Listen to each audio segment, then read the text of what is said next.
Hey everybody, it's Rich again. Welcome back to the channel. If you are new to viewing my videos, if you like it, please hit the like button or subscribe to my channel to get further updates on other projects that I might be doing. Well, with that said, let's go ahead and get started in today's topic. I'm getting ready to install the tile, and I am installing the same tile in the shower as I am throughout the rest of the bathroom floor. And we've chosen a hexagon type tile, and it is, let me show you, and I'll put it in the description below, but it is called it's a 13 by 13 Caesary 3 polished hexagon mosaic tile. And it's obviously, you can see there, by Floor and Decor.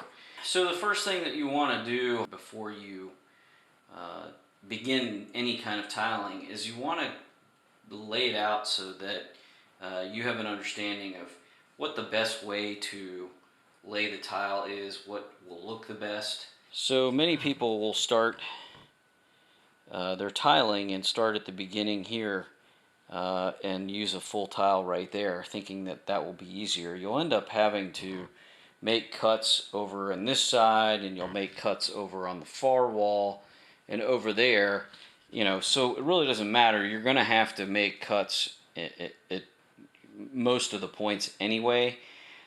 I choose to make sure that I have full tiles where your eye kind of goes when you first look at the bathroom. So I typically will make a full tile on that back wall there, so that visually when you first look into the bathroom, that's kind of where your eye tends to go. It doesn't tend to look down below right at the beginning of the entrance of the bathroom. So I will typically go full tiles there, and if I end up having to make some adjustments to here, that'll be fine.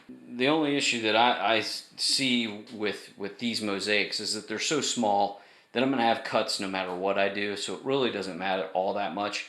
The other thing that you want to take into consideration is I want to make sure that my drain fits into the center of one of these little patterns here. So this is kind of like a little flower pattern almost. I want to make sure that the center of my drain fits within the center of this circle. It just aesthetically looks a whole lot better when you can make it do that. Especially if you're doing squares or some other rectangles, so that you have some symmetry when you're looking down at your drain. It's a small thing to do, but it takes a little bit of time to kind of plan that out, but it makes the job look that much better when you can do that. So that's what I've been kind of playing around with. I've laid it out, but I don't know it for sure. So the first thing you really want to do is you take out the couple of tiles that you believe you need to remove to get that center, and then work my way out. But primarily this is going to be the dictating factor as to ultimately where this tile lays in will dictate what the rest of the tiles in the remainder of the shower will play out, and it'll also dictate how the rest of the tile throughout the bathroom will be. So I'm choosing to start right there as my first tile, so that I can have this centered right here. And I will go ahead and just make all my cuts before I mix up any thin set, just so that it makes the laying process go that much faster once you have mixed thin set. So a lot of what I'm doing right now is a lot of planning process. I'll make some cuts, lay everything out, and then begin laying tile.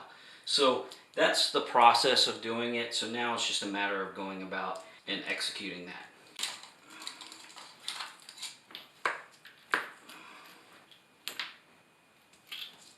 Okay, so that's my center section, but this is going to be my centerpiece.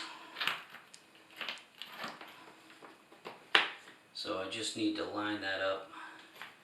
Now I can already see that this was not quite centered.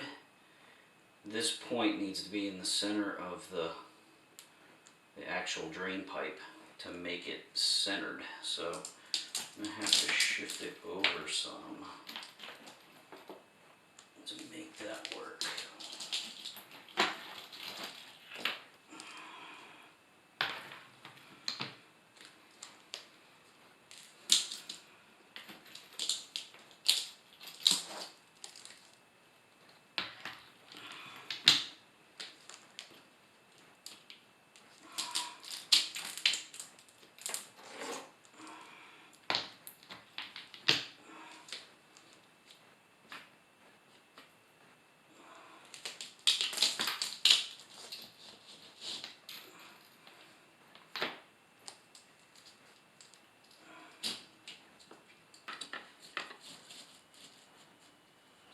Put this one in place, give us a sense of what it'll look like,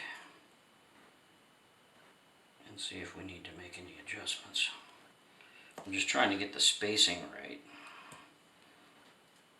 So this one here is going to be the one that's potentially needing cut. Yeah, see, it's just going to be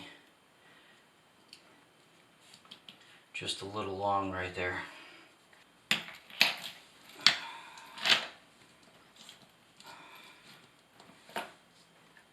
So let me go ahead and cut some pieces, and we'll come back and I'll show you what I've got cut up. So I didn't want to bore you with every nuanced detail of cutting the mosaic tiles. Suffice to say that you need a wet saw to make that happen. But I did want to share with you how I was going to cut out the drain. And so what I ended up doing was I took some measurements from top to bottom here so that I could find the center point. And I know that this is the center line for the drain, so I lined it up and then lined it up from side to side as well. And then traced it around to get this outline of the for the drain. So I'm just gonna split this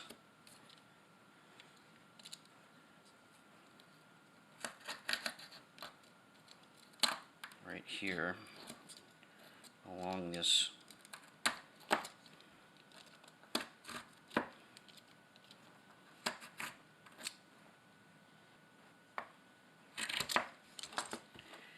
so we know that this is want to get rid of. We want to get rid of that. This is getting rid, just so that you don't make a mistake. So as I make my cuts, I don't want to come all the way to the ends so that it's a 90-degree corner.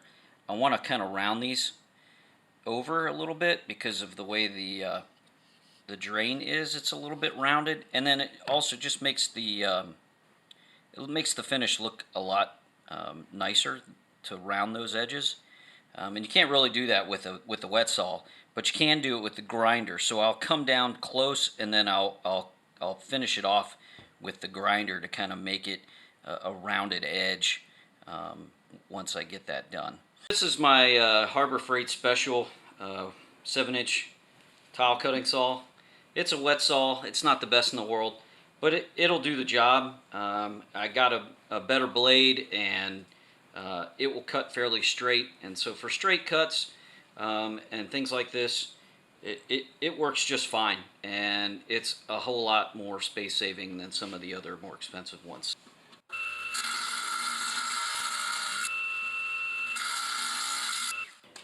Would I buy this wet saw again if I had the opportunity to do so?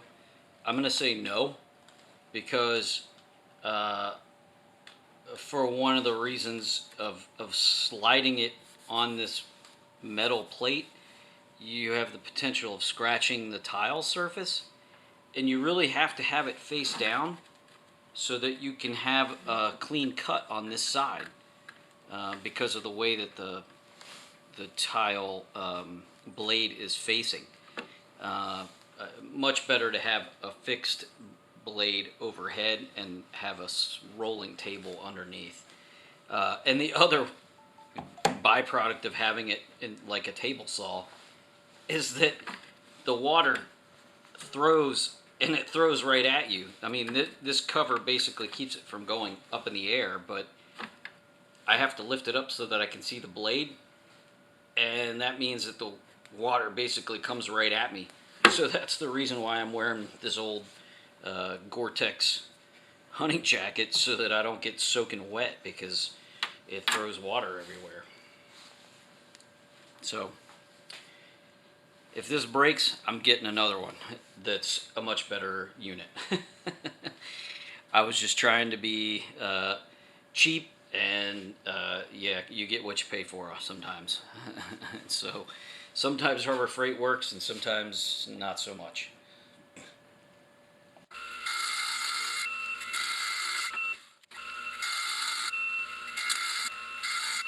Okay, so I've got these cut now, but I just knocked off the edge, and I still need to kind of round those corners a little bit. So I'm just going to use a diamond blade on this 4.5 inch angle grinder just to kind of clean that up.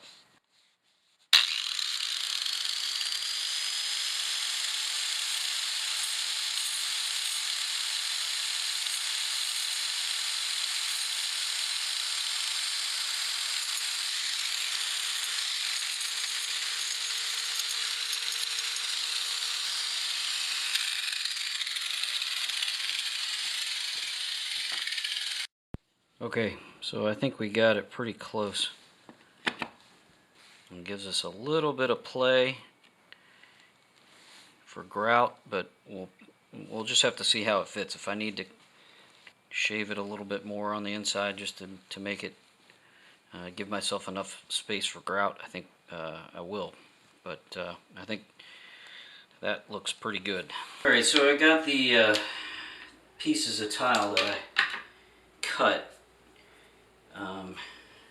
And so I'm going to lay them into place to see how they fit, but also want to go ahead and test fit the drain cover, because it's lower than the tile and I need to build it up. So what's nice about this Flow Effects drain is that they give you some shims to be able to shim it up, and there's like a 1/16, and then there's a couple of 3 of 1/8 inch shims. So I think I'm going to use these 3 and see how that fits. That's the trick.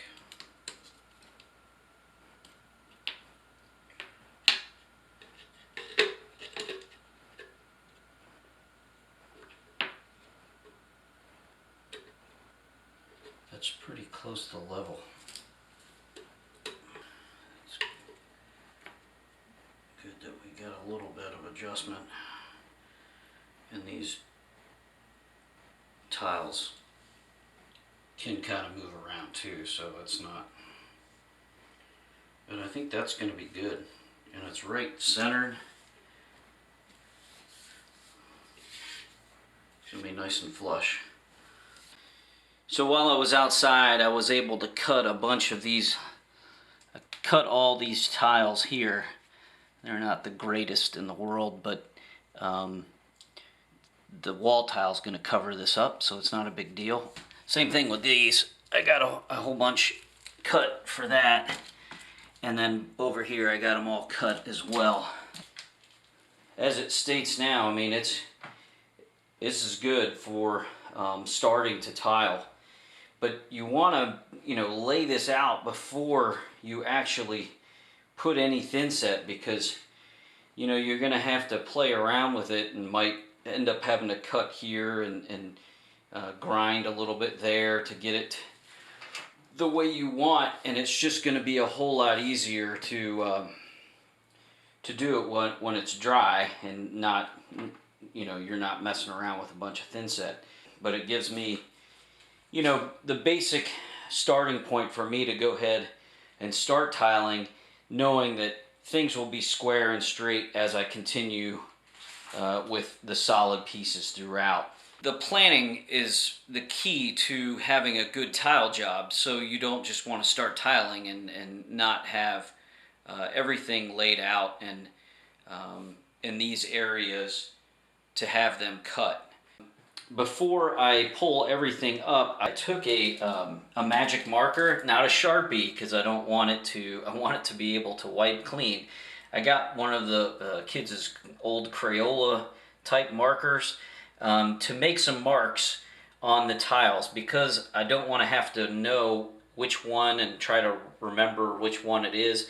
I just put some numbers, so I have 1 through 17 here, and then the edge tiles here I have them numbered, and then the center tiles I have them marked 1, 2, 3, 4, 5, 6, so that I can easily remember which tile goes where. I basically made all of them somewhat clockwise so that I can kind of remember. Makes it a whole lot easier so that when I pull them off and start stacking them, I don't have to put them in a specific order. Typically you can kind of stack them and knowing that the next one on the stack is the one that you want to pull, but a little extra marking just will make it a whole lot easier. So that is the plan. So let's go ahead and pull things up and start laying down some thin set.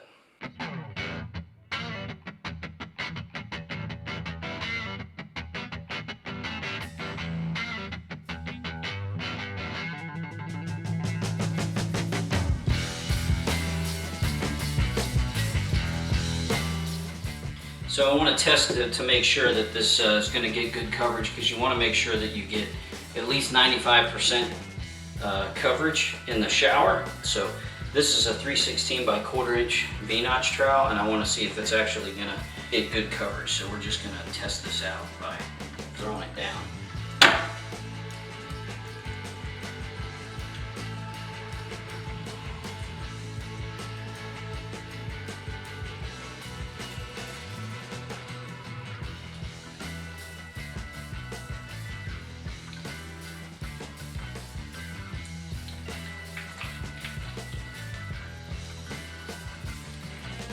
I'm not getting quite the coverage that I want, so I might be going to a 1/4 inch.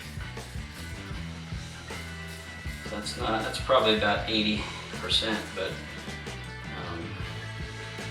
and I could have probably moved it around a little bit more, but I just want to make sure that it's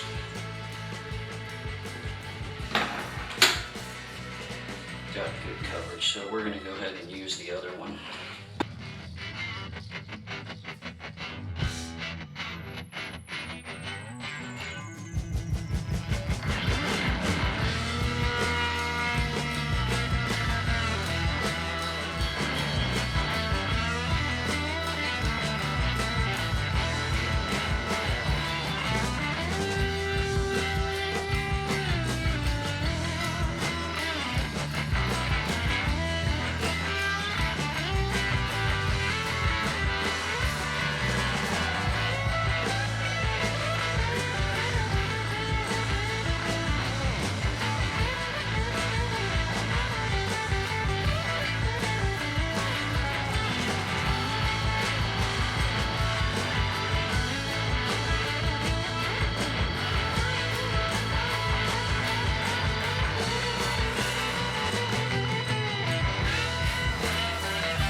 So now I'm ready to put the drain cover on. I'm going to put that on, and then I'll lay the tiles around it.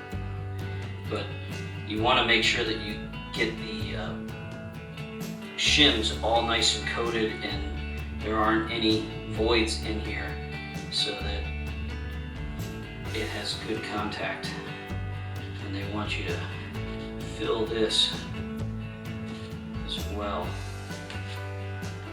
so that it has good contact. contact. Because all these little voids lock it into place so that it doesn't come loose.